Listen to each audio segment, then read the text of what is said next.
So the first name we're gonna learn is the name Allah. And with names and attributes, there's a difference. A name is something that points to something or to someone. An attribute is a description or a quality of that thing or that someone. So, for example, something is, let's say, strong. Okay, when I say strong, it's an attribute, and you can think of cement, iron, wood, a person that is strong, glass. You can think of many things. Okay, but a name points to something or someone. So when mentioning a name, your mind goes to something or someone with that name, that specific name. And an attribute is something that can be obtained or be in things or people, their qualities. Okay? So Allah Almighty has a name which is Allah. It's His name. And has attributes which are qualities which have reached to the utmost level, and therefore they turned into becoming names.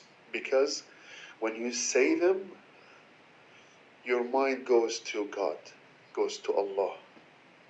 So Allah has attributes and qualities, and those attributes and qualities have turned into names because they are at their utmost level when we're talking about them, regarding the utmost one who possesses them. But the Creator's name is Allah. Okay? When we say Allah, we're talking about God's name. And then that God, which is the creator of everything, the one only God, Allah, has attributes. Those attributes, when we say the merciful, our mind goes to God. Why?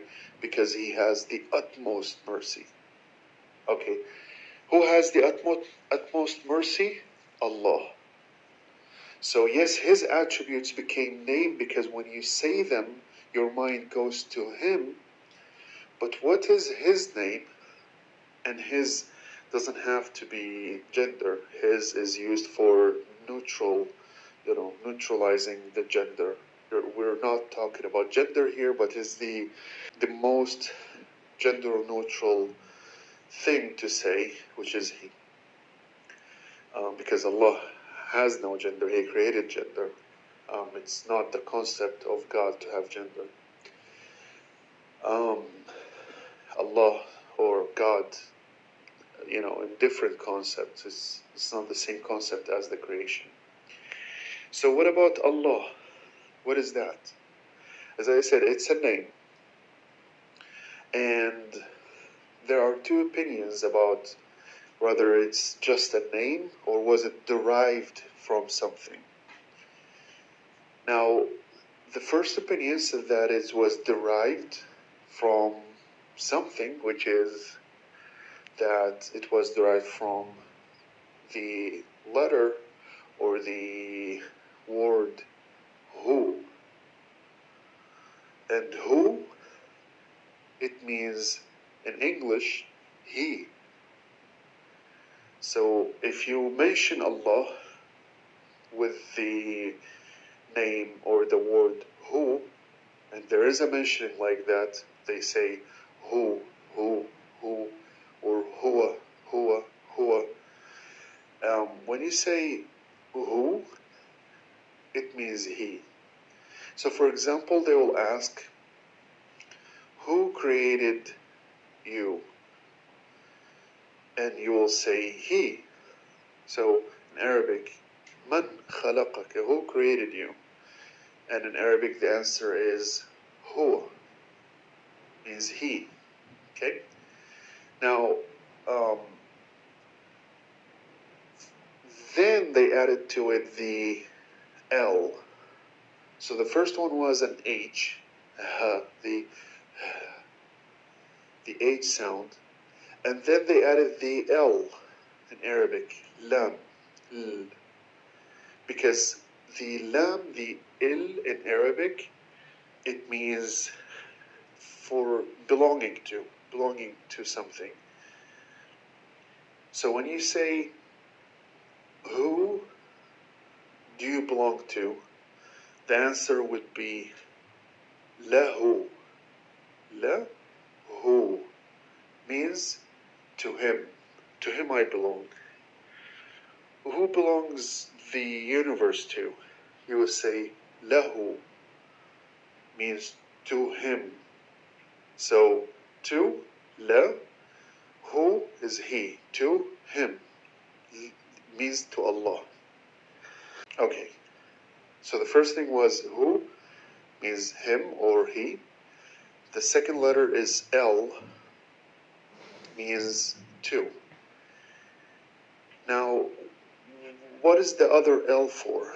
And I think it was for that lahu became a slang because they said it all the time.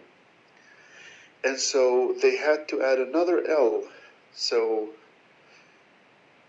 it's like in English, you use to him a lot. And so to him became a word itself. So they started saying to him. So like to him became the word, a word by itself. So they started adding to the word to him.